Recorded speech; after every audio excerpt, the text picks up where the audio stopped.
Hello everyone and welcome. We are just getting started here. My name is Svava Arnardóttir. I'm the chairperson of JSI Europe's Equality and Diversity Taskforce, and I am talking to you from Iceland.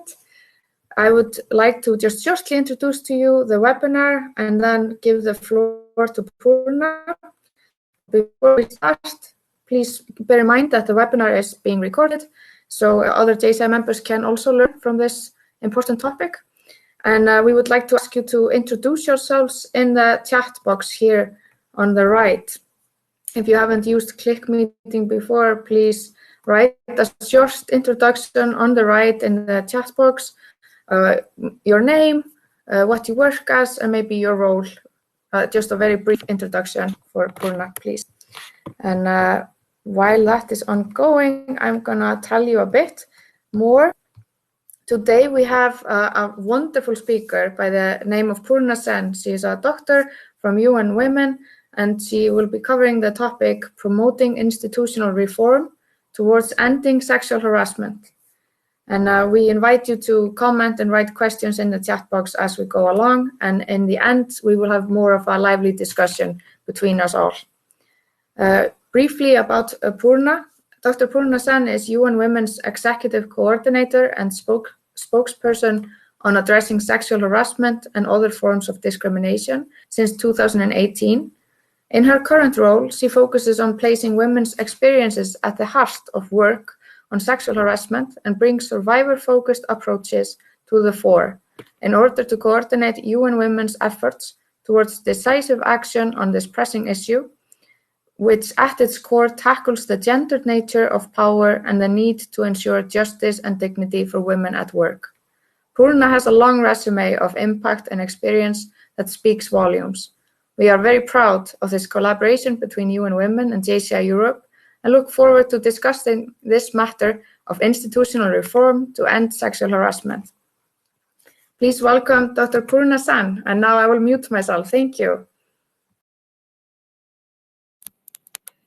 Okay, let me first of all check that I can be heard.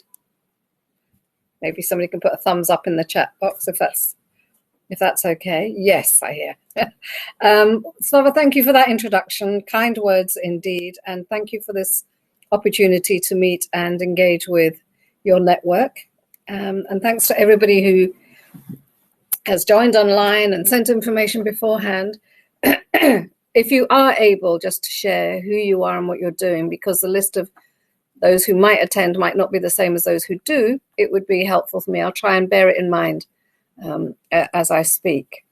So if I may begin with explaining a little bit about my role, which I thought would be helpful for people to know.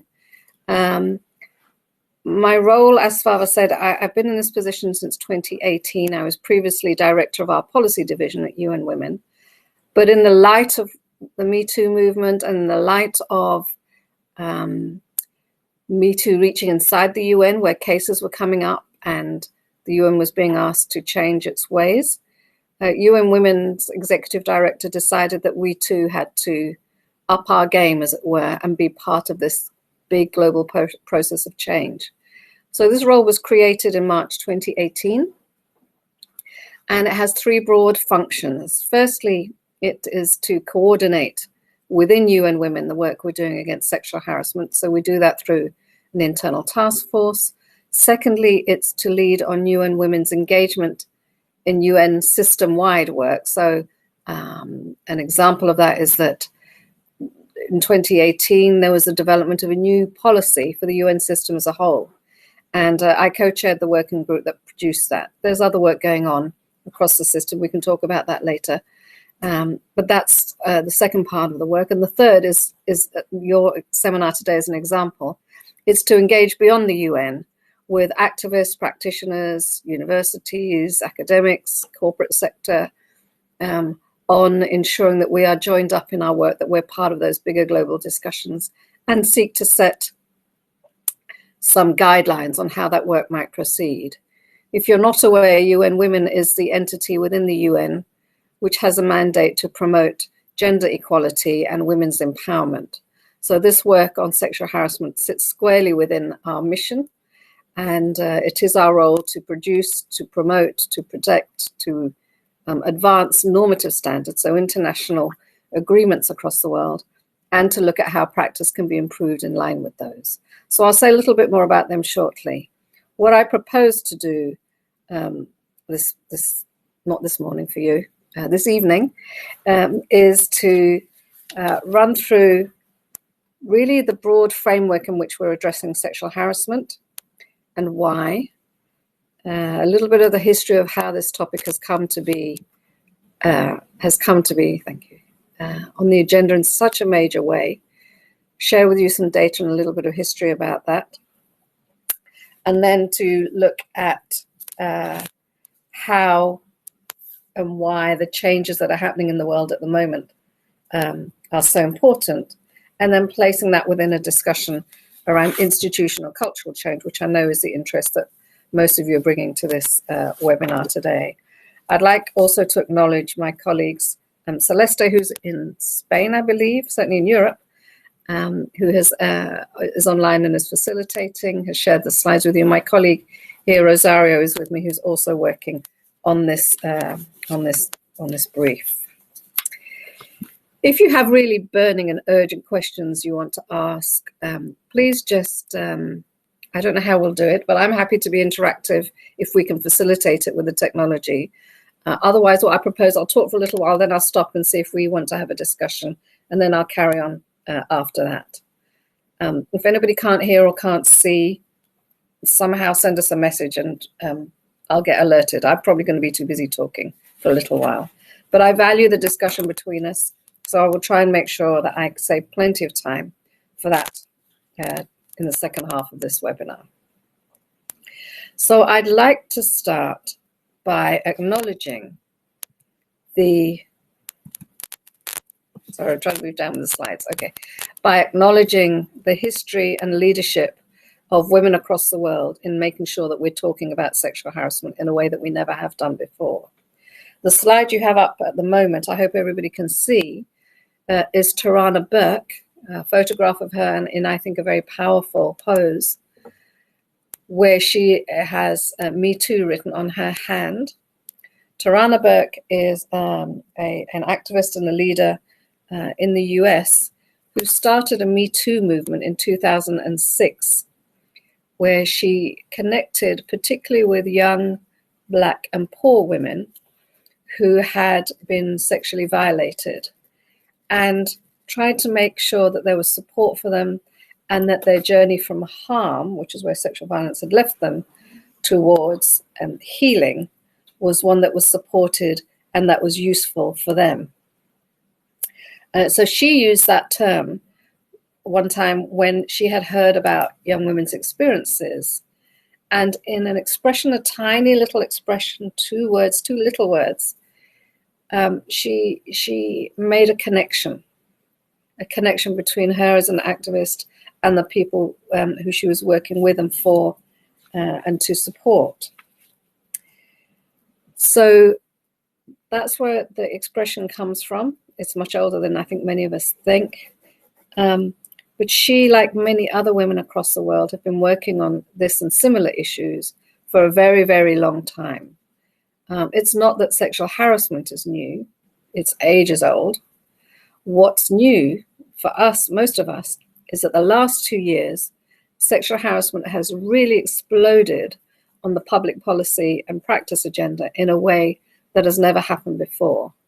And I want to be clear that we start with an acknowledgement of this work and of the power and the drive behind this public discussion that has come from those who've labored on this topic for many years without recognition and often without funds. So we have that history, and then let's just look a little closer at what happened in 2017. Probably many of you know that Alyssa Milano tweeted in October 2017 and invited anybody who'd been subjected to sexual assault, sexual harassment, she named both, to reply to her tweet by saying, "Me too." And in 24 hours, there were over 500,000 engagements and responses to her tweet, as well as taking up of the expression Me Too. We're doing a little piece of work here that might be interesting to you, where we're able to analyze Twitter, not Facebook or any other social media, but Twitter, around the Me Too hashtag and its use. And between 2016 and 2019, the period we have the Twitter data set for, there's over 24 million impressions using Me Too over that period. It's an incredible number. And some people think that this is really, it's a Hollywood issue. Celebrities are talking about this. It's not pertinent to other people. I'm guessing most of the people in this webinar don't think so, they wouldn't be here. But just to affirm that position, those 24 million Twitter impressions, 9.5 million came from the USA. So the vast majority comes from outside. There are 5 countries where there's been over 1 million tweets using Me Too, and many more where there's been between 10,000, 100,000, I mean, really big, impressive numbers. And that goes for every region of the world, from the Americas to the Caribbean, to Africa, Europe, Central Asia, South Asia, East Asia, the Pacific. This has been a movement like we have never seen before. It's been the biggest, most impactful global movement against sexual violence we have ever seen. And in further challenges to us, this was not an organized movement. It didn't have a leader, and it didn't have funding. It didn't have a log frame. It didn't have a strategy. It was a spontaneous uprising that said, we're all facing these same issues. We're tired of putting up with it. We're not going to be silent anymore. Here's what's happened to us, and we want to see accountability.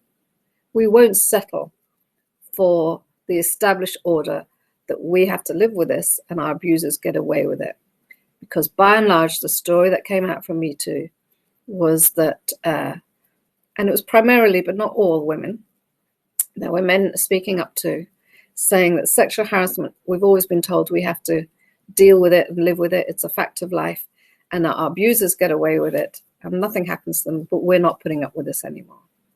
And I think it's phenomenal that this spontaneous, unconnected, I mean, physically unconnected, these are people who will probably never see each other, 24 million of them, were telling similar stories about what they'd experienced, about what sexual harassment looks like, and how it impacted and harmed their lives, harms the way that Tarana Burke asked us to think about before.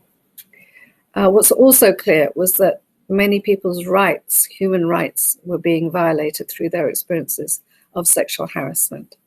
And we're very clear at the UN, and we're very clear at UN Women, that we see sexual harassment as an issue of human rights and as a creature of gender inequality. And that's the phrasing we use. A creature of gender inequality, and I'll come back to that in a moment, that intersects with other forms of inequality too. So I'll explain that in a moment. Prior to 2017, which seems to be the watershed when Me Too exploded globally, there had been a focus on sexual harassment in some places and by some people.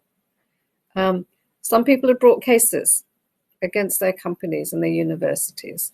And where some of those went to court, I just want to make you aware that we're seeing incredibly large payouts for those who suffered sexual harassment where their organizations have been found at fault. And an important theme here in principle is that the organization where sexual harassment takes place has been seen as legally liable for that harassment.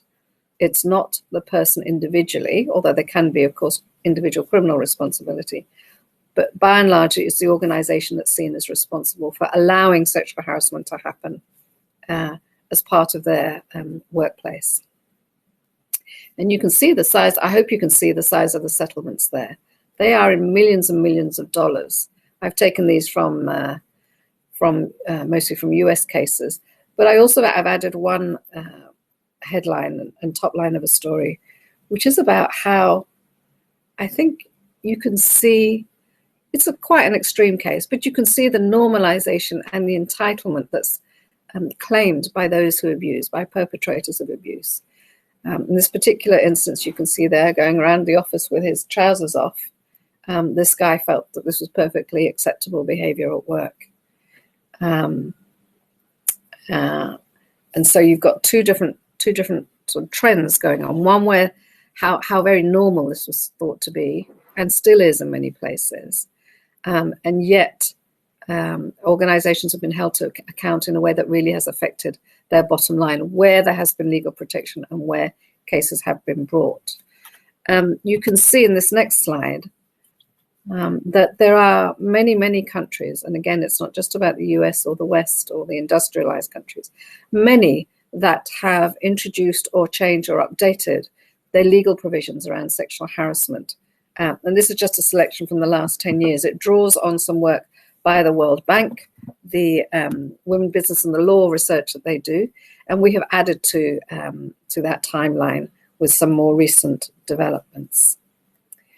I do think we are seeing now a heightened and speeded up set of efforts at legal level to ensure that that there are laws against sexual harassment and that they are fit for purpose, because in many ways they haven't been. And there's been a need, I think, in the light of the last 2 years global discussion to revisit and revise and make sure that they actually work for those who are affected.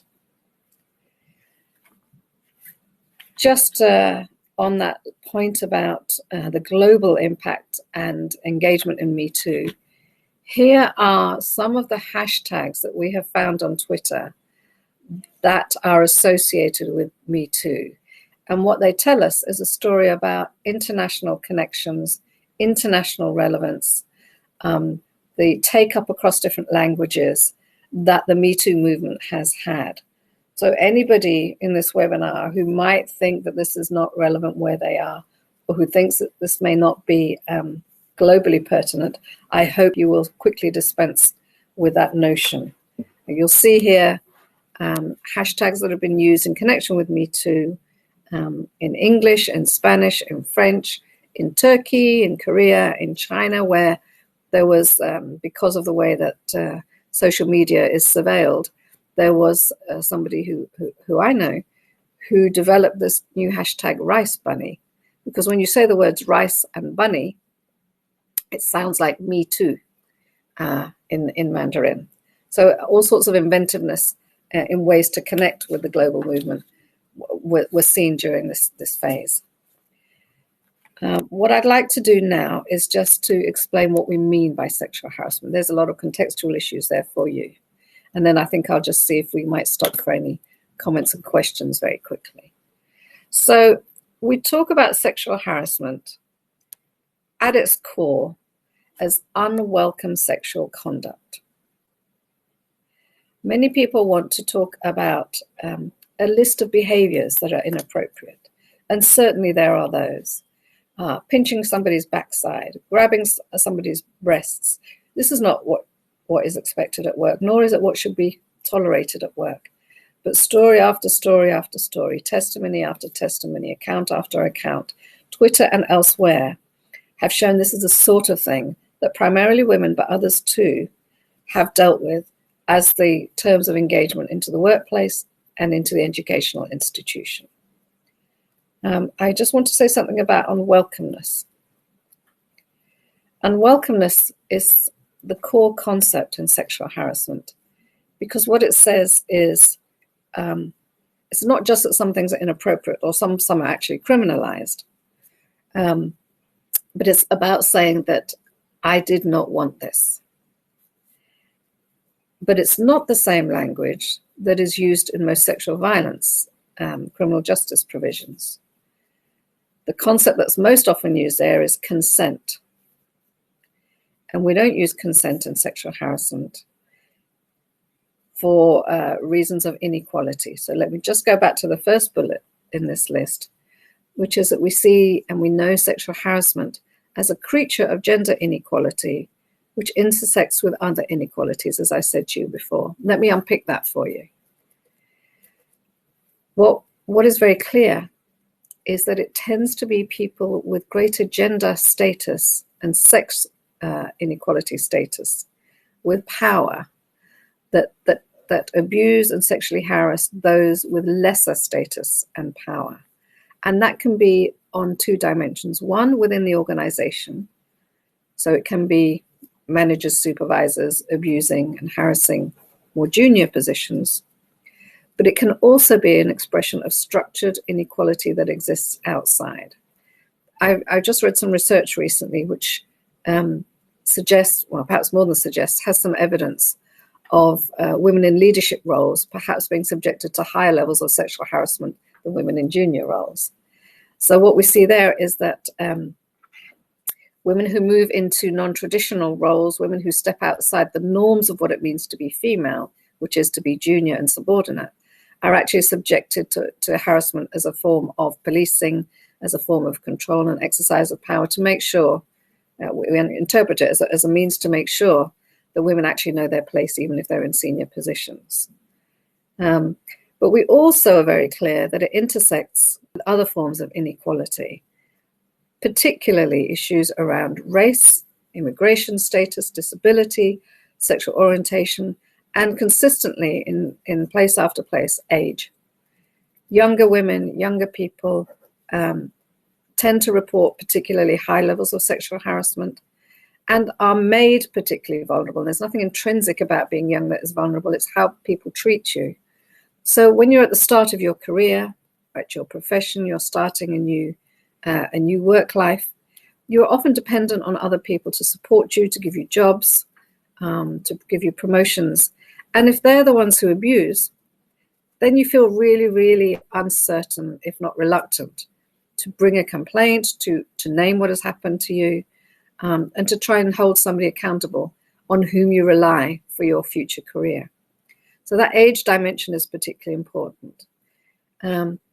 Sexual orientation, a refusal or a denial in any way of conforming to gender norms can also be associated with particularly disproportionate levels of, or high levels of experiencing sexual harassment. And this is particularly where men are subjected to abuse. So if men, particularly gay men, are working or studying in an atmosphere where there is homophobia, where there is opposition and resistance to men being camp or gay in itself, or just not being heterosexual, then they too can be subjected to sexual harassment of a type that really denigrates their humanity and their ability to enjoy their rights. They're not real men, or if because they're gay, they're extra sexualized, they are sexually available, and all these things feed how they are seen as rightful targets of sexual harassment.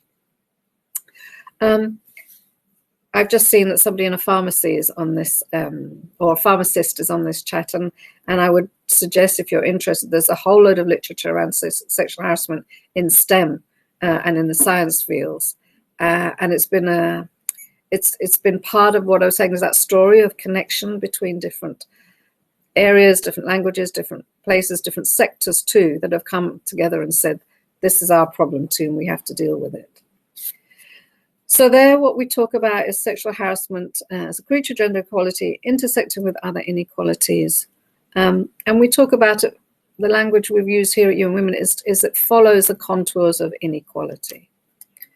So where you see those discrepancies in status and power, status to some extent is unavoidable, because in an organization, unless it's a flat structure, you're going to have people in different positions. But you don't have to have that power being abused, and you don't have to have that power being unchecked or held unaccountable. And that's why the discussion around accountability and impunity is really moot. But these sorts of behaviors, unwelcome sexual conduct, these are violations of rights to autonomy, to bodily integrity, to the ability to go to work without having to trade those things for your income to make a livelihood, to privacy, to justice, etc., etc. There's a whole load of rights which are undermined and violated when sexual harassment happens and when people are not held accountable. we talk about two forms of sexual harassment broadly: quid pro quo and hostile environment. Quid pro quo is just as it sounds, where you're expected sexually to service somebody or to put up with sexual touching, etc., in return for something. And that something could be a job, a promotion, a permanent contract, work travel, anything that's employment related that is to your benefit. And it's basically that this sexual life, this sexual engagement, the sexual behavior is the price you pay for the career or the job or the promotion that you might otherwise expect without that, to which you're entitled. A hostile environment doesn't necessarily involve an act and an interchange between two people. It can be where the workplace is sexualized and where certain people, particularly women and especially young women, are expected to be sexually available, and where male sexual entitlement is pervasive in the atmosphere of that organization.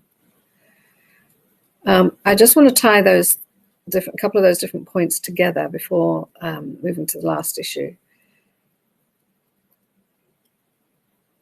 People are not targeted by accident for sexual harassment.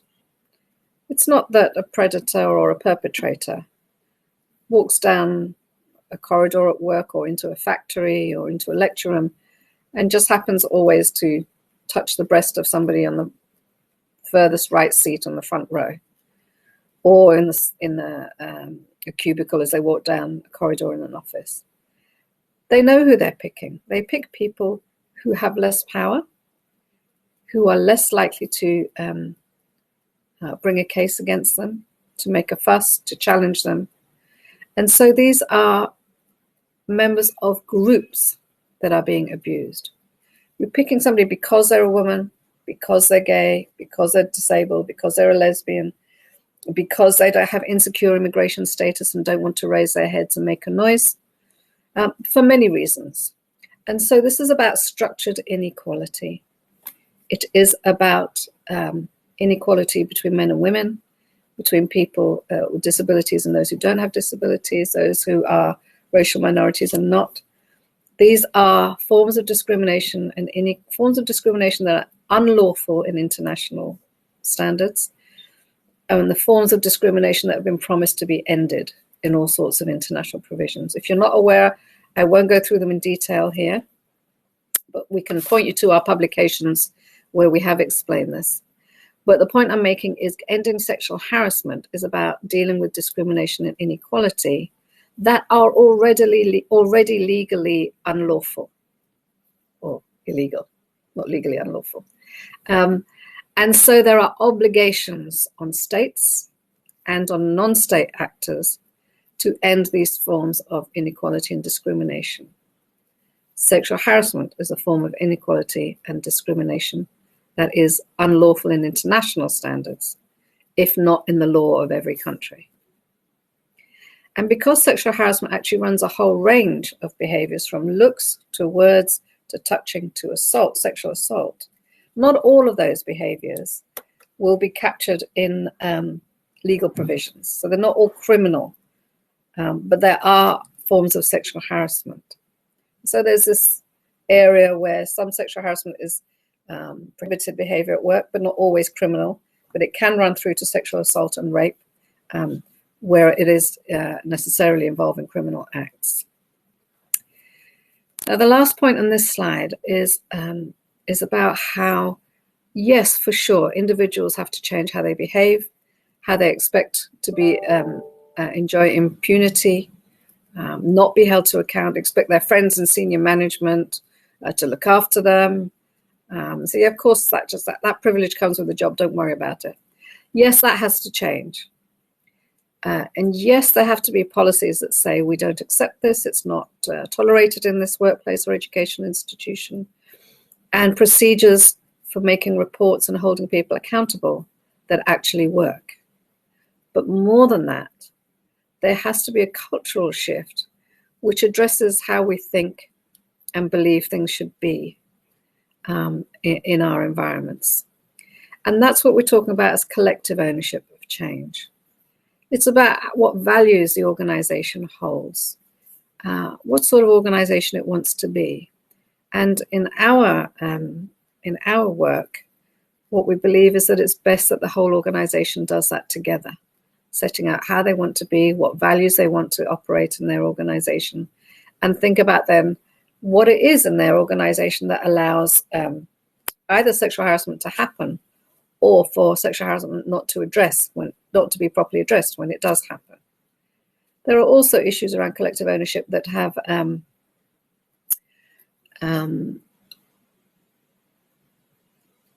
can have involvement from people who witness it happening. And most commonly, this has been called bystander interventions. That language I find a little bit odd because for me, a bystander is somebody who stands by, and interventions is about not standing by. So I prefer to talk about witness interventions, but there is a whole body of work and literature showing that bystander interventions, using that phrase, can be quite effective in addressing sexual harassment and stopping it developing. So it's that notion of collective ownership that I'll come back to in a moment. Like I said, there has been a lot of interest recently in changing policies and procedures, and I think that's absolutely right. A lot of policies haven't been as good as they could be. They don't necessarily have the right definitions of sexual harassment. They don't always help people to understand, because I think when behaviors are seen as a normal fact of life, you don't really think critically about what's going on. You may not think what's happened to you is sexual harassment. You just know you didn't really like it. Something wasn't right. It didn't feel good. It was uncomfortable. But was it harassment? And harassment's not a good thing. We're not supposed to have it in our workplace. Those things have to be improved. Procedures have to be improved. If something has happened to you, you need to be able to tell somebody and trust them to take this forward. We'll say a little bit more about what that looks like in a moment. All those things have to be improved in most places because it hasn't been great. But what's also true is that how we think about these, how we behave on these issues is influenced by our what we think, what we believe, and what we expect. And the cultural norms around that tend to tell us that what's happened to me is not important. How many people have experienced sexual harassment and not told anybody because they thought it wasn't important? If you look at the surveys that are now being done more regularly, the reason most people tend not to report is either they think it's not important enough, or they think the person who abused them won't be held to account. So these are beliefs. They don't come out of nowhere. They come out of experience, and they come out of what other people have told them, and they come out of what they see happening when other people take actions. But they do become beliefs. They do become things that shape what we do. And so you see there in the Why Culture Matters, these ideas that it's not important what's happened to me. It's just normal. There's no point in taking this forward. If I speak about it, nobody will believe me because my perpetrator will just say it wasn't true. And he's more senior than me, and I know that people listen to him, and I'm just a junior person and nobody listens to me. It's not just about seniority. It is also about sex and gender. And unfortunately, it's true in many places that men's accounts tend to be taken more seriously than women's. So that credibility issue is also gendered. And there is also a very dominant sense in many places that speaking out is costly. Somebody will get back at you. There will be retribution. And it's just not worth taking that risk. The consequences are too high. It's also believed by many people that what's happened is inevitable. This is just how it is. That men, in particular men, I'm talking about men and women, but there are slightly some examples the other way too, that mostly that this is how men behave, that men are sexual beings and they have these entitlements and claims that There's this implicit notion of male sexual entitlement that operates. That's what boys do. Boys are sexual. Men are sexual beings. They have sexual appetites. And so, this is what's going to happen. And the whole notion that you'll be blamed. Were you in the wrong place? Had you had a drink? Were you wearing the wrong clothes?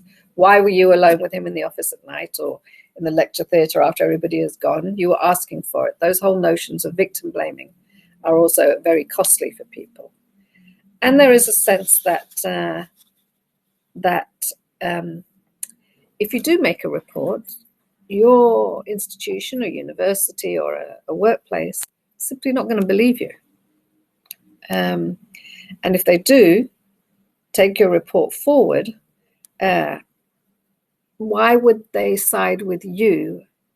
Aren't they biased to protecting the people they've appointed, the senior people? So my initial point to you earlier about the values of an organization, what it is, if an organization identifies primarily with its senior people, its leadership, then it has an investment in them. If it identifies as a collective of all the people involved or the efforts involved, then it will have an investment in ensuring the equality and the abuse of power, inequality and abuse of power do not happen, that it matters, the safety, the well-being, the equality of less status staff in the organization. I'm just going to take a quick stop here and see if anybody wants to raise any points before I go on to fleshing out a little bit of practice of culture change. I can't see, the sun's so bright on here.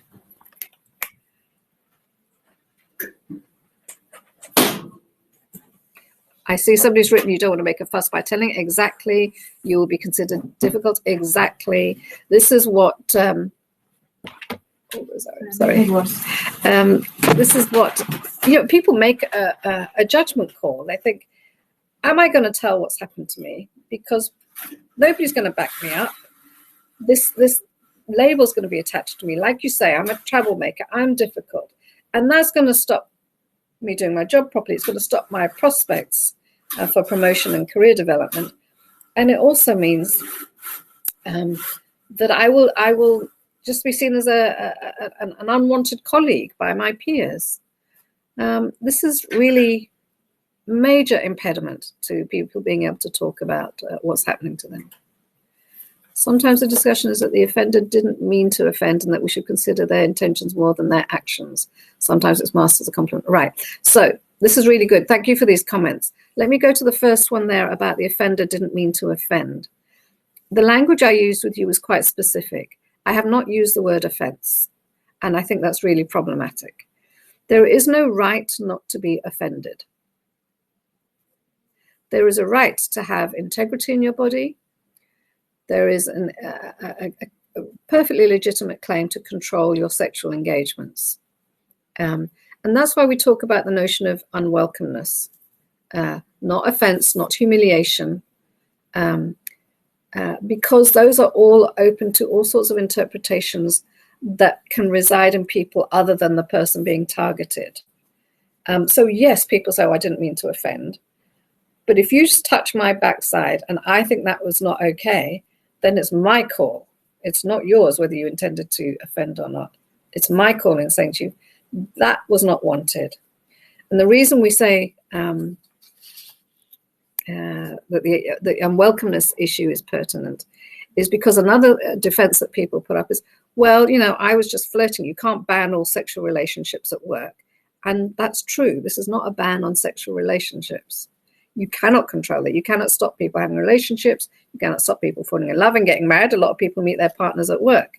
And why would it be desirable to do that? That's why the notion of unwelcomeness is really important. And I said I'd come back and say why we're not talking about consent. And that builds on this central tenet of sexual harassment being about inequality and power. When you are dependent on somebody for your job, for your promotion, for your safety at work, and you're in a position of inequality with them, often you agree to things you don't want to do. Often you don't speak out. because they have more power than you. And in those situations, acquiescence under conditions of inequality can be taken to be consent. It's really problematic. So we're not talking about consent. We're not talking about offense. We're not talking about humiliation. We're talking about inequality, power, and unwelcomeness. I love that somebody's put with a grin with an exclamation mark in the comments. Yes, some people say this was a compliment to you that I was sexual with you. It doesn't matter. I don't care how you thought about it. If I think it was unwelcome, if I think you impinged on my sexual being and autonomy, and I did not want it, that is harassment. They can grin as much as they like. And hopefully in the changed context that Metoo has brought, a grin will not be a defense. Humor will not be a defense, an adequate defense. Is there anybody else who wants to come in here before I move on to the next part?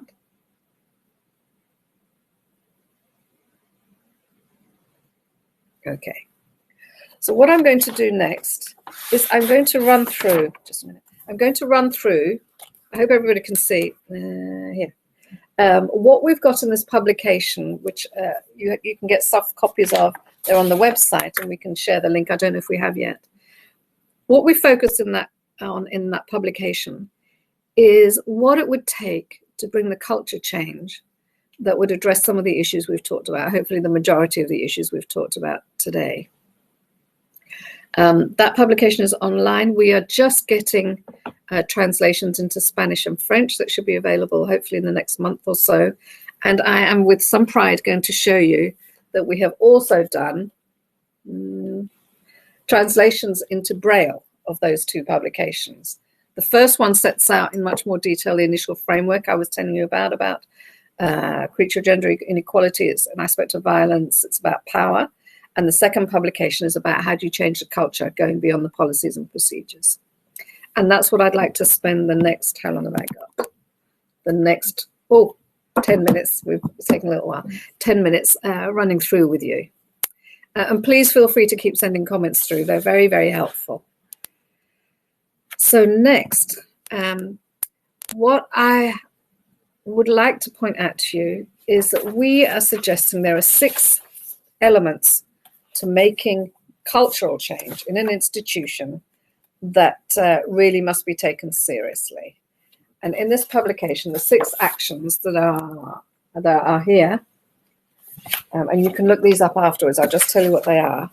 The first is that there must be good and consistent leadership and messaging on having an organization which will be free of sexual harassment, and make sure that leadership itself looks like the people who are most often marginal. It cannot be only able-bodied heterosexual white men in leadership.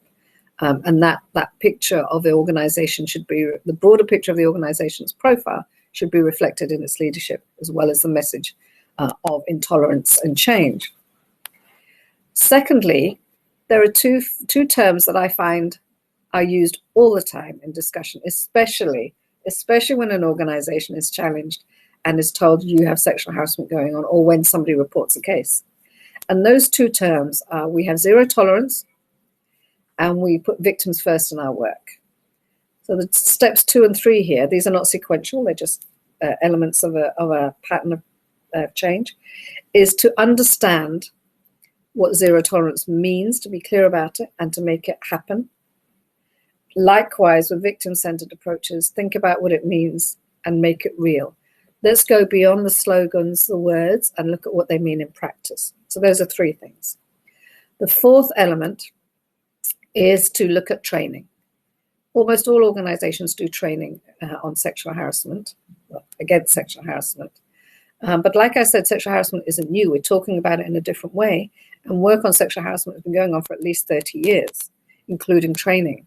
Now, those evaluators, those researchers, the academics who've looked at this work have found that training against sexual harassment has more often than not delivered the results we would hope for.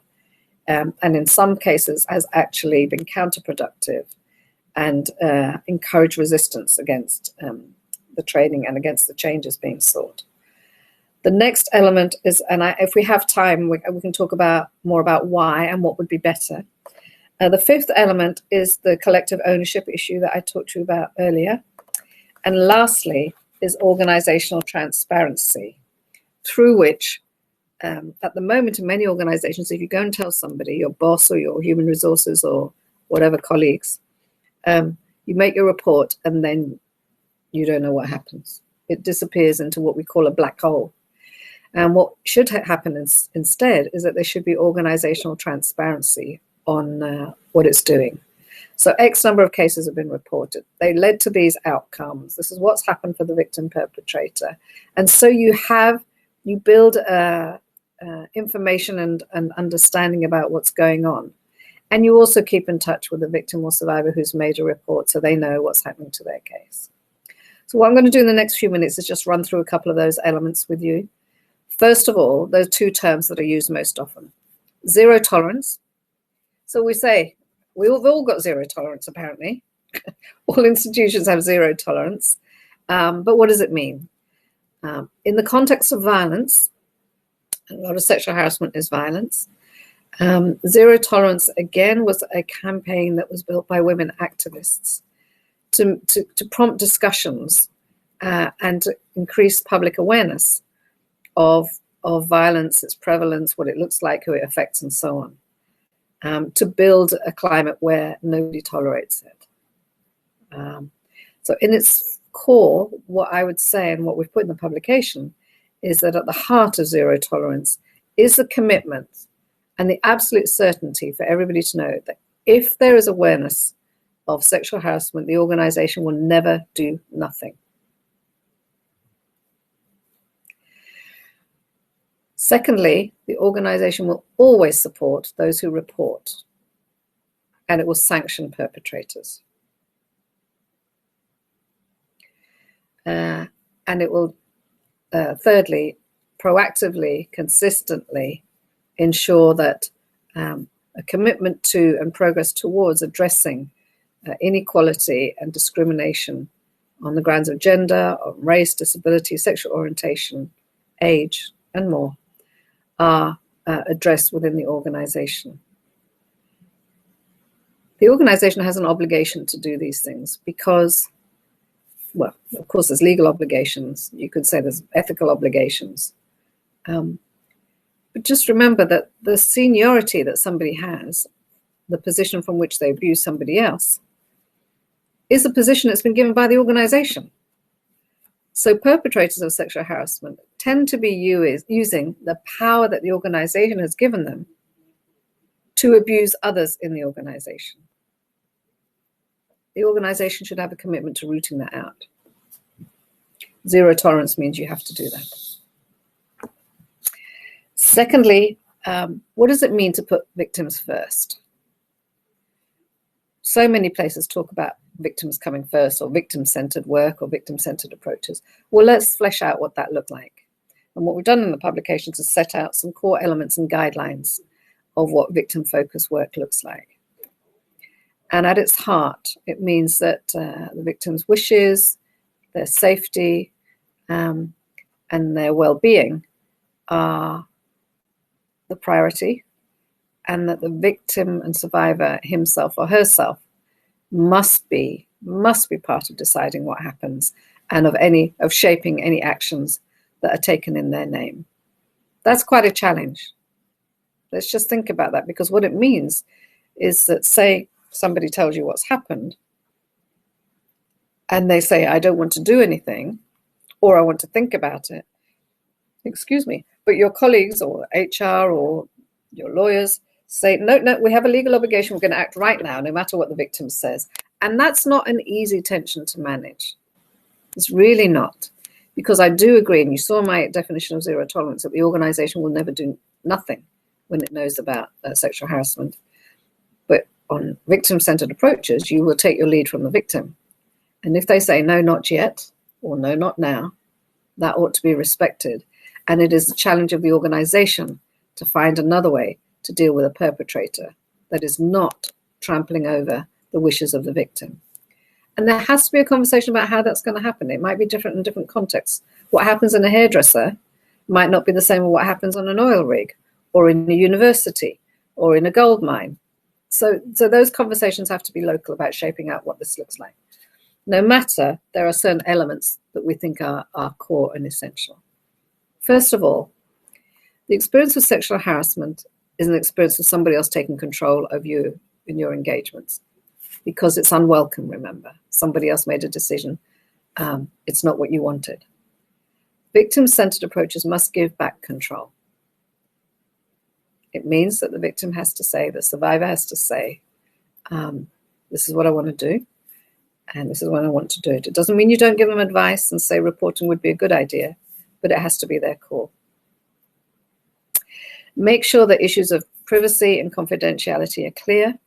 In some organizations, there is an obligation, if you hear about sexual harassment, that you have to tell somebody in senior position or in human resources or so on. If somebody is telling you what's happened to them, you must tell them. I cannot respect your confidentiality. I have to tell. So then maybe you don't want to tell me. Have a think. Something else that's essential is to listen. Listen. Let people say. Let people speak. Often when you've been abused, when you've been subjected to harassment or other sexual violence, everything's all in a jumble.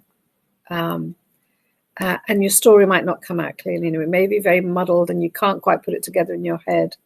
Sometimes sexual harassment causes trauma.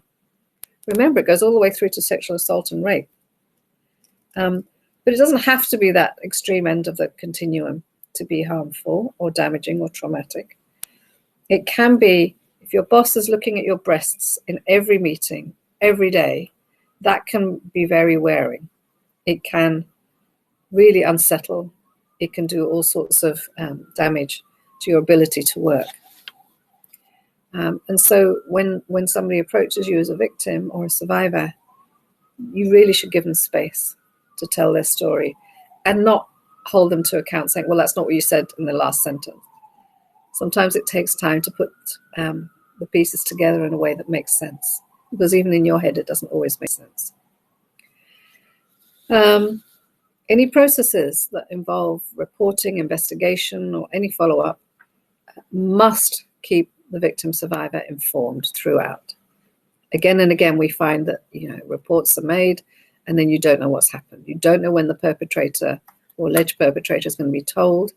You don't know how long this is going to take. You don't get, at the end of a process, you don't necessarily get what the perpetrator gets. For example, in the United Nations, if there's an investigation of sexual harassment, the alleged perpetrator will get a report of the investigation, but the victim who made the report doesn't. They just get the quick, short communication. So I'm not excusing the UN from the work that has to be done. I'm saying pretty much all of us should be assuming this work has to be done. In light of the time, I'm just going to run quickly through the others. Ensure safety, I think, is a fairly obvious one. Make sure any procedures that you have in place for investigation, for reporting, for holding somebody accountable have timelines. We know too many places where it can take years. I had somebody come to talk to me who said, I was a witness in a sexual harassment case, and the investigation took 2 years, and they told me I couldn't talk about it to anybody. And for 2 years, I carried this on my own. They kept coming to talk to me every few weeks or every few months, and it was like reliving the whole thing again, having to go through it all again. It's not good enough. I mean, there's all sorts of wrongs there, but one of the big wrongs is that it takes too long in many places. And so for justice to be swift and effective, there has to be a timeliness about it too. No, I can't read this, it's too small. Yes, equal treatment of victim and alleged perpetrator, I mentioned earlier, that you cannot have communication with a perpetrator, alleged perpetrator, that is out of sync with how the victim is treated, who isn't necessarily told. I have another case where I think 3 or 4 different people made a report about one alleged perpetrator from a different organization. And they were working in the same building, and they came and said to me, we've made a report. Do you think they'll tell us before they tell him? Because we don't want to be in the building when he's told we've made the report. And I said, well, ask the investigators. They should be able to tell you. I think it's a basic right that you should be told. And they weren't told. They asked and they weren't told. These are really basic things. You'd think we don't need to spell them out, but we actually do. Then we've got what will you do as a consequence of the report being made? Have ready in your organization a range of possible responses if somebody is found to have sexually to have harassed somebody. Don't start thinking later on what you might do, but think about demotion, unpaid leave. That range of options should definitely include terminations.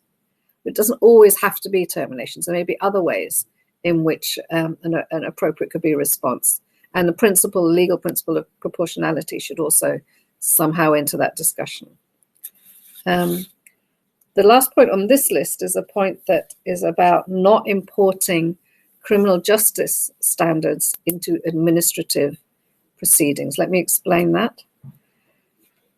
Sexual violence, when it is treated in the criminal justice system, is subjected to the normal procedures of criminal justice in most countries. So you assume innocence.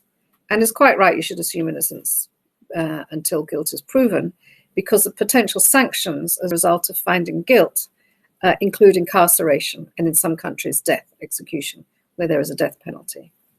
And so it's quite right, that standard should be quite high. You don't assume guilt, you assume innocence. And you also, this is a slightly different point, but I'll make it, you also have to have no doubt that what has been alleged has actually happened before you go through to sanctions. And that's, beyond the standard is beyond a reasonable doubt. What's happening in sexual harassment tends to be against administrative procedures, and it's an internal system that deals with the report and potential consequences. So the worst you can do to somebody is end their job. You'll never put somebody in jail because of what they did at work, not through your internal processes. The criminal justice system may. So we're saying don't assume innocence until guilt is proven, but don't assume guilt either. Just don't assume. Don't make any assumptions. Just be open to the possibility that what somebody is telling you might really have happened, or it might not. So have an open process in terms of the potential credibility of what's coming through the system. And just as an aside, never have a standard of beyond a reasonable doubt for internal administrative procedures. We would suggest instead a balance of probabilities. Is it more likely to have happened or more likely not to have happened? And we say a little bit more about that in the first publication. And the last point I want to make before I stop is to go back to what we called, is often called bystander interventions, which I'm calling witness options. There is lots of work that shows that when colleagues and peers, and in universities it's often other students, when they see something that's happening that is sexually harassing, if they intervene in some way, it's really effective. It's effective because the perpetrator knows that everybody's invested in them not behaving that way. And it's effective for the witness because the full burden of changing this and challenging doesn't rest with them, that it's shared, it's collective. That whole notion of collective responsibility and ownership is manifest through interventions by colleagues. Now, it doesn't always have to be going and telling the perpetrator to pack it in to stop this behavior. But that is an option, and that's what we call here direct interventions. So direct challenge to the perpetrator. And I think that's extremely difficult because they tend to be people who have authority in the organization, who are senior, who are powerful, who are leaders, or who have in some way a sense that they have the right to do this. So they tend not to be junior people. So it's quite hard to challenge them. But if people feel confident and able to do that, then they should do that. The second one here is actually proved. Everybody says it's much more effective and people are happy to do it. I've heard of many instances. Is distraction. If you see something happening, distract the person involved. Drop your tea. Throw some books on the floor. I don't know. Do something rather dramatic, which takes attention away and it disrupts what was going on. The third option is to delegate. Make sure that your supervisor knows what's happened and this sort of behavior that is not permitted in the organization has happened. Once they know, they will have to act. Fourth option is to support the witness, the person who's been abused, victim or the survivor, and offer them some support. Give your time to them later on. Let them talk. Say, I'm with you. This was horrible. Did I understand it right? Is there anything I can do? The next option is to don't intervene at that time. But at a distance, you can go to the person afterwards, either to the perpetrator or the harassed, and say, if it's the perpetrator, look, I don't like what happened there. I think it was really obvious that you distressed this person. I don't think that's right. Can we talk about it? Especially male to male, that sort of conversation is really important. Or at a distance afterwards, to go to the person who was harassed and say, is there anything I can do? So it's delayed support or intervention. And the last option here is to make a note of what happened, to document it. Because often in the moment or straight after, people who've been abused are confused or unhappy or distressed. And like I said before, often they can't put the pieces together when they tell their story. If somebody else writes down what happens or makes a note of it, that is really helpful to them. I would just say here, if your documentation involves taking a photograph or anything like that, always seek permission from the person being harassed to do that. So those are options that can be taken by anybody who's aware of sexual harassment. Of course, a lot of sexual harassment doesn't happen with witnesses, but it's also true that people often build up to the more severe forms of harassment in situations that are more public, at parties, in lifts and elevators, and so on. And so there are often people who see behavior that they think is not quite right. And by doing that, often the perpetrator builds up the confidence to do something further down the scale of seriousness. Look, I haven't talked about training, so if anybody wants to hear more about that, we can do that in the discussion, but I'm mindful of time, so I am going to stop talking here, and really I welcome a chance to have a discussion with you all. Svava, over to you. How you'd like to do this. Okay, so yes, everyone, you can write questions in the chat box, and you can highlight questions so they will be the main focal point when entering on the screen. So please write in your thoughts, and I see a question from Celeste already, so maybe we'll start from there. From?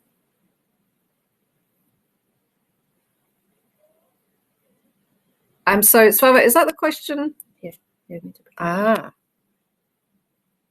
Show question list. Is it only about cultural change?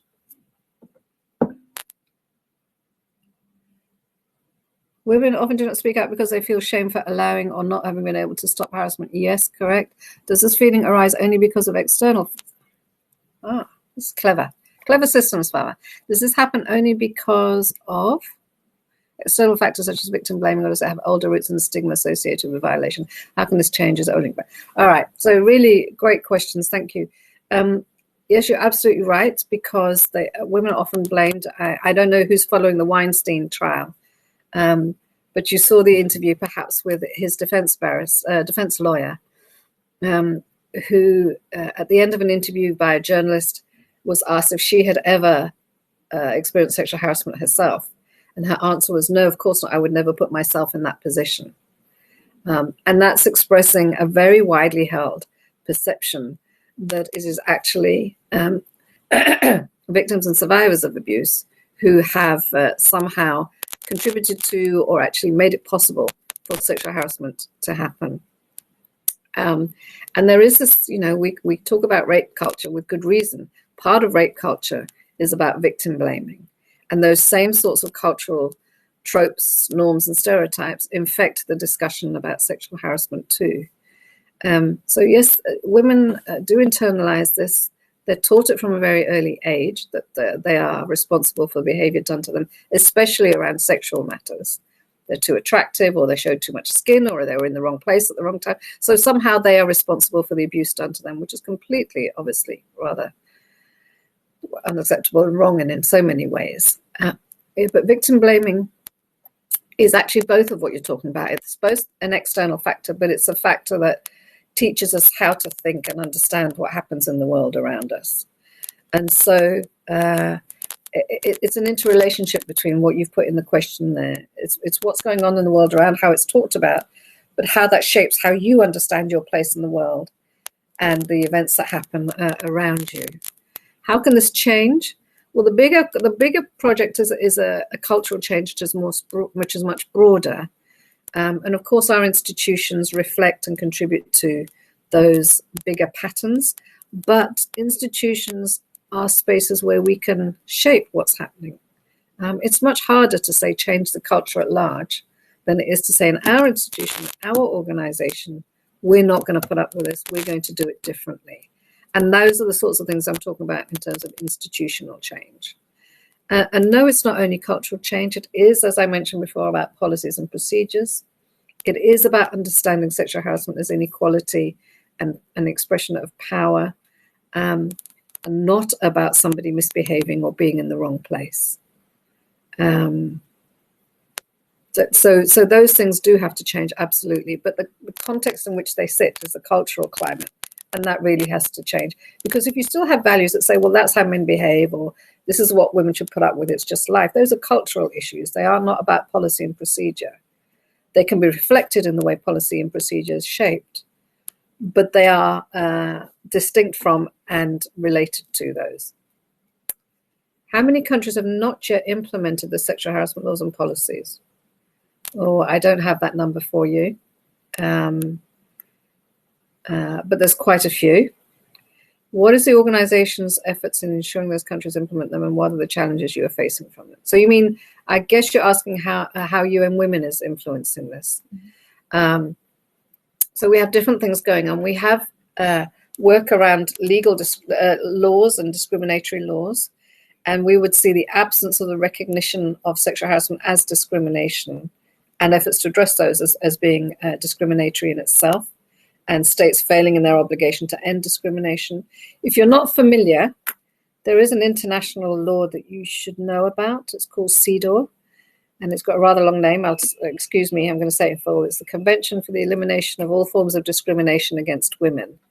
And that basically says all countries, or anybody who signs up to this law, has an obligation to end all forms of discrimination against women. And it, although the original treaty doesn't talk about violence,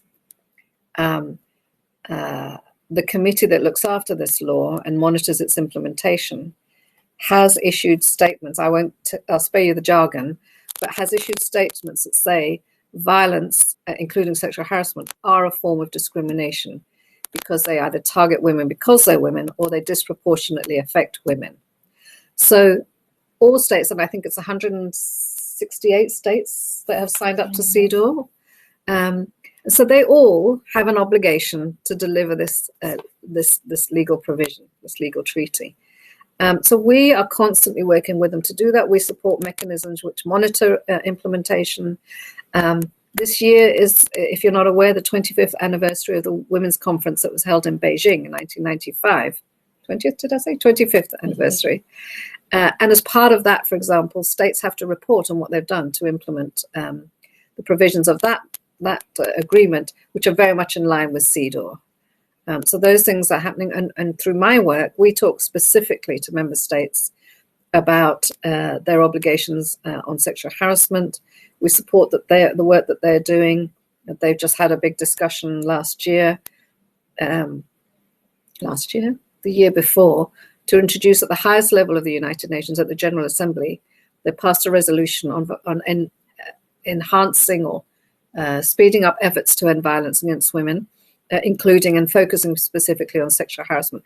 And these sorts of publications we've done are offering states guidance, and institutions like employers and universities guidance on how to meet their obligations. We have a lot of very practical discussions with them. So we're doing what we can as our role as an intergovernmental organization that is there to advise and support states on meeting their obligations to laws and to the women who they serve. Is there another one? Yeah, I think. I'm very mindful that I'm talking quite a lot. Does anybody else want to come in? How do we involve witnesses in taking responsibility to report and do something, i.e. not tell the bystander? Well, I think probably a really important element of encouraging people, well, let me give you two. One is to feel that it's their problem. It's not only the problem of the person who's been abused. That's why this sense of collective ownership, a collective commitment to an organization where it doesn't happen, has to be a starting point. And that's why I think you have to have a discussion in the organization or the institution as a whole to say, what sort of organization do we want to be? We want to be one where harassment doesn't happen and where we all are invested in that. So we will step up where we see it happening. We will support victims and survivors, and we will challenge perpetrators. But I have to say that's not always easy. I think if you're going to have witnesses intervene, what you have to do is make it safe for them. Just like it's difficult for somebody who's less senior to challenge a perpetrator who's abusing them, it's also quite tricky for a witness. I think it would be very hard to challenge a perpetrator. And I think it's incumbent on those in more senior positions to do it. Although, on the other hand, the perpetrator is less likely to behave in that way in front of a senior person. These things aren't accidental. People tend to know what they're doing and pick who they abuse, where and when they do it. It's very knowingly done. So I think for non-senior colleagues to be able to step in, it has to be made safe. There has to be protection from retaliation. There has to be a safe space to say this is where it happened, but I don't, I want to talk about how I look after the victim and how the organization looks after me. And I think the third element, I said two, but I'm adding a third, is to make it worthwhile to intervene, that the organization will continue to see through their efforts and ensure that there is accountability for this sort of behavior.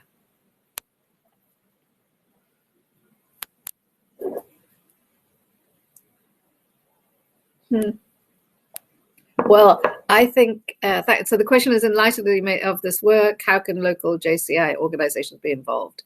Well, I can't say so much about what JCI can do. I think that's something for you to tell me. I don't think I know enough about your organization.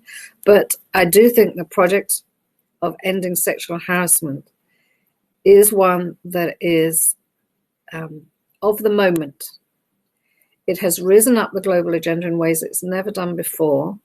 People are aware of sexual harassment in a way they never have understood it before. And I think there's still a little bit work to do about understanding what it means, but they talk about it in ways that never had recognition. It's also true, and this comes back to the UN, our general understanding of the violence that women face is that the prevalence is 1 in 3. 1 in 3 women across the world in their lifetime experience violence. It's not so. If we included sexual harassment, which we tend to think of as a form of violence because it often is, if that were included, the figure would be much higher. Now, I think most of you are in Europe. The Fundamental Rights Agency in Europe did a survey where I can't remember exactly how many thousands of women they interviewed, but somewhere between 45 and 55% reported experiences of sexual harassment. Some of our work, we have a big program on safe cities, ensuring cities and public spaces are safe. So there we look at sexual harassment in public spaces, on transport, in parks and leisure centres and so on. And the studies that are done there show much, much higher levels of sexual harassment, up to 70, 80%. So I think just making people aware is one thing. Making sure that your organisation, where you are, where you work, where you study, where you play, where you hang out and socialise, that these organisations are doing every single thing they can to make sure it doesn't happen. And I hope you'll find our publications useful in that effort for guidance. Specifically, what you can do as JCI, I think, is something I'd have to ask you because I don't quite know how you work. What does an organisation need to be aware of when creating awareness about sexual harassment and providing training? Okay, the training question. Thank you. I mentioned earlier that the vast majority of evaluations of training against sexual harassment has shown that they have not been effective. We've come to talk about it as I've come to talk about it as the 3 Ps model of training, which means it focuses on policy, procedure, and prohibition. If you do this, you'll be in trouble because this is our policy and this is how we'll deal with it. That essentially is the message. Methodologically, they tend to be online, tick box, short, one-off sessions at a point of induction into an organization.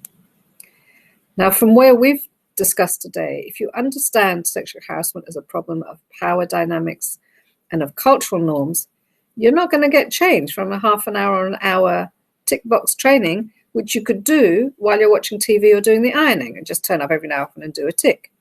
I'm exaggerating slightly, but not a lot. Those are not going to bring behavior change. And we're talking about a change of behavior, and we're talking about a change of how people think and understand. And so those trainings haven't brought those about. What they have tended to be doing, and most of them were designed to offset or to counter liability that they were facing in court, where courts were saying, you've allowed sexual harassment to happen. And they said, oh, no, we did our bit. We've got policy and we trained everybody. So don't punish her. That's not true of everybody, but that has been the primary motivation behind training in many places. And that's meant that they have, the predominant model of training has been an inappropriate one for the objectives that are, that we think matter. And the objectives for us is about the 3 E's: ending, elimination, and eradication. Not about reduction, not about mitigation. That's not good enough. CEDAW talks about ending discrimination. If those of you are aware of the Sustainable Development Goals, 5.2 talks about elimination of violence. We're not talking about piecemeal baby steps. We're talking about a big vision. And the model of training does not speak to that big vision. In fact, it has been shown to be counterproductive in many ways because dealing with quite complicated issues in sound bites and in half an hour, an hour and a half online work doesn't allow the complex issues, the issues of inequality, of borderline issues. It doesn't allow them to be explored. It doesn't allow those difficult areas to be addressed. So, I mean, there's more in our publication about why those trainings haven't worked, but those are some examples of the complex issues. What we're saying should be done instead is that training has to be face-to-face. It has to be by people who understand issues of power, discrimination, and inequality. So who knows sexual harassment, what it's about. It has to be experiential. You have to bring into the room. You never ask people if they've experienced sexual harassment. You never ask them because it's up to them whether they disclose, and disclosing might be quite problematic. But you do ask, what do they know about sexual harassment? What have they heard? What have they learned? What have they been aware of? And so when you bring real experience into the room, you can look at complexity, you can look at context, you can look at options, and you can look at resistance, because there is resistance both from men and from women. Men saying, well, I'm always being blamed, and all those issues that come up. And women saying, well, why should I do it? I'm going to get blamed. And I know women end up paying a higher price for this. And you haven't got space to do any of that online. And if you're looking for behavior change, which is what we're looking for, if you're looking for changing the way people think, then training has to be quite different. And we've given some guidance in the publication on what that training should look like. Face-to-face, periodic, repeated, experiential, with people who know the subject, and so on. Do you have any tips on actionable items to change a company? Yeah, 6 points that I ran through earlier. What you can do depends on what your role is and who you can bring along with you. I would suggest in most places, if you have human resource colleagues, then they're the ones who will tend to do case management. If there's a report made, they will handle it. But if you want to bring a cultural change in the organization, then you will need to go beyond a human resource team, and you will want to bring a whole range of colleagues in to decide and determine how to act. So I think your actionable items are those that 6-point program, as it were, and how you do it and which bits you do depends on who you are and who you can bring with you on that journey. I think it's absolutely essential that you get leadership to buy into this process of change, because if you don't have their support, it's going to be extremely difficult. They have to be very clear right from the top that we won't have an organization where this happens. We won't have an organization where people can get away with this. We will have an organization where everybody knows a rights-based workplace, and we will together work towards making it happen. We will be there for victims. We will hold abusers accountable. And together we're going to work out how to do this. So if you can get that at the top, and that might not be your first step, but you will need it somewhere along the way, quite early, then I'd suggest looking at those 6 steps and seeing which are manageable for you. Ideally as a package, they're most likely to have impact, but it might take a little time to put them together. But I wish you luck in doing that. I understand that was the last question. So I'm going to say thank you very, very much. You've asked some fantastic questions. I really hope the discussion has been helpful and makes you feel able to go ahead with making things change, because each of us can contribute to that. Please look at our publications. I think we shared the links. There's 2 there. There'll be a new one on training in the next month or so, and there will be translations into French and Spanish of the 2 publications. And I wish you very, very well and hope you will change the world.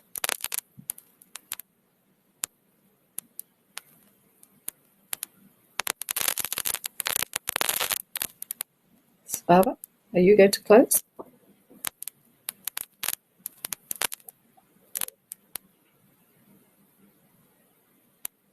I would just like to say on behalf of that we are so grateful.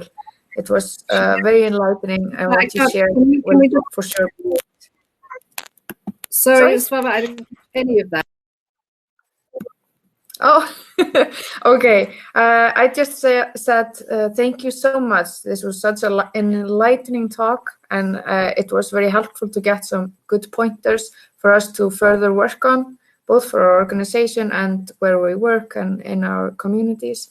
So I just want to say on behalf of JCI, thank you so much for sharing your expertise. We are very grateful. Svava, thank you for the invitation. It's been a great pleasure. And, the discussion around what JCI can do is one I will leave for you. Thanks to everybody who joined, and good luck. Thank you all. Have a good evening. We have the next webinar series in 2 weeks' time. So thank you, and